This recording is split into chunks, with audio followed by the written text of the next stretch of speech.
Ukraine has intensified drone attacks on Russian boats and ships in occupied territories and deep in Russian territory. Videos circulated in social media show Ukraine's operations in Russian waters. One video shared on social media captures the moment a Ukrainian FPV drone hits a boat with Russian Marines on board near the village of Andrivka in Sumy region. Another video shared by the Ukrainian military captures Ukraine's 40th Brigade's operation to strike a Russian boat with the use of an AI-guided FPV drone. The strike was followed by another crushing blow with an Orion loitering munitions. Yet another video footage shows difficult moments of Russian troops that come under relentless attacks of UAV units of the National Guard's 15th Brigade. Series of drone strikes destroyed Russians' boats on the river, as well as Russian positions along with the soldiers in the area.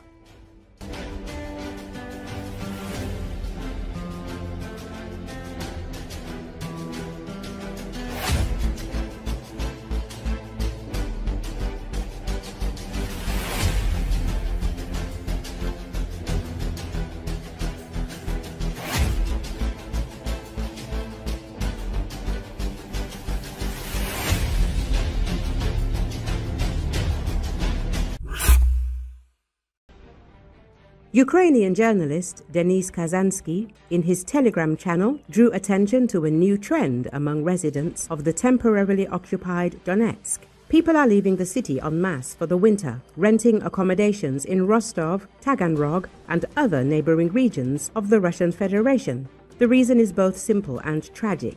In Donetsk, people don't believe the occupation authorities' promises to ensure the heating season and restore water supplies. According to the residents themselves, the situation is so critical that families are choosing to leave just to be guaranteed a warm place to spend the cold season with basic amenities. Donetsk, they reported a new trend. Donetsk residents and their families are renting apartments in Rostov, Taganrog, and other surrounding regions for the winter.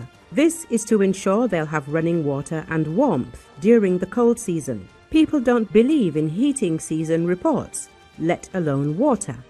Kazansky quotes a resident of the central Donetsk region as saying, "The journalist notes that such wintering tours have become a logical continuation of other forced practices of recent years. Previously, residents of the occupied territories traveled to Russia to obtain passports or pensions, but now they are talking about surviving the cold season." In fact, local residents openly admit that Donetsk is actually experiencing the collapse of its entire life support system. People have no faith in the Russian administration's ability to solve the problems with either heat or water. Therefore, the only option for many is to flee to neighboring regions, which eloquently demonstrates the complete failure of the occupiers' policies. As a reminder, Donetsk residents have come up with a new strategy for surviving the complete lack of water.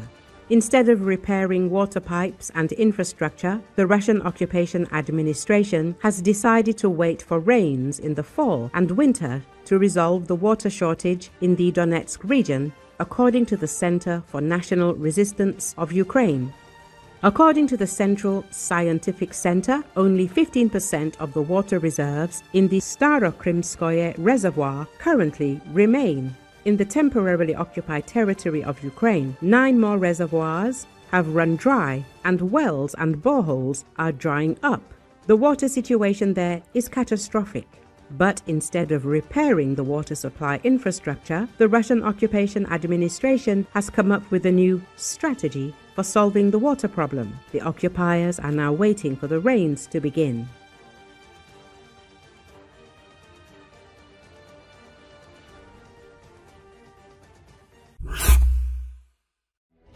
The Ukrainian armed forces are maintaining a buffer zone in the Kursk region of the Russian Federation and are pushing Russians out of the Sumy region closer and closer to the border. The head of the assault units of the Armed Forces of Ukraine, Hero of Ukraine, Colonel Valentin Manko, said this on Radio NV, speaking about the work of assault troops in the area regarding the Kursk region. "We're still holding that buffer zone in the Kursk region itself. This is to prevent the enemy from advancing towards Sumy. In the Sumy region, we've cleared the area the enemy had infiltrated, and we're pushing the Russians back toward the border. There's very little left there now. We're working there alongside airborne assault troops. The same is true in the Dobropilya area. So our main forces are our assault units and airborne assault brigades, he said. According to him, the Kursk operation was intended to conduct a major march to penetrate deep into Russian territory, outflank enemy forces, capture prisoners, and recapture a buffer zone as far from our border as possible. It turned out to be an even deeper push. Well, it was kind of planned. We did push, but the Russians reacted so strongly that they began amassing powerful troops there, Manko said. In his opinion, overall, this operation was carried out as successfully as possible. Well, everything becomes clear by comparison, I guess. Anyone who's talking about the Kursk operation being necessary can ask the people of Sumy. If we hadn't gone, they, the Russians, would have gone. And the people of Sumy weren't exactly sure what the operation was all about at first. But now they're saying, you guys can hold out longer and push them back even deeper. I really want to live peacefully on my own land and not have to deal with the fears of war. As reported, the Kursk operation began on August the 6th, 2024. Then, the Ukrainian armed forces crossed the Ukrainian-Russian border and began advancing deep into Russian territory. This was the first Ukrainian combined arms operation on the territory of an aggressor country since the beginning of Russia's full-scale invasion of Ukraine. The Kursk operation continues today, with our troops holding their positions in the Kursk region of Russia, despite constant Russian counter-offensives. Ukrainian Armed Forces Commander-in-Chief Oleksandr Syrsky reported this summer that Ukrainian troops control 90 square kilometers of territory in the Kursk region. According to him, the Ukrainian Kursk operation at the time consumed nearly 63,000 Russian troops and approximately 70,000 combined with the North Koreans. According to the general, during the fighting in the Kursk region, the Russians lost 80,000 people killed and wounded. In an interview with the Washington Post, Syrsky explained the decision to launch this operation by saying that the summer of 2024 had become truly very difficult for Ukraine.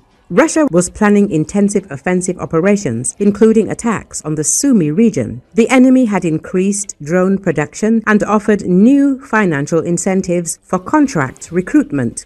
All of this compounded Ukraine's problems on the front lines. Syrsky also says the Ukrainian command was criticized at the time because the defense forces were only defending themselves and retreating. Given this, Syrsky says he had to do something, let's say, extraordinary. The Kursk operation led to a sharp rise in morale among Ukrainian military and civilians.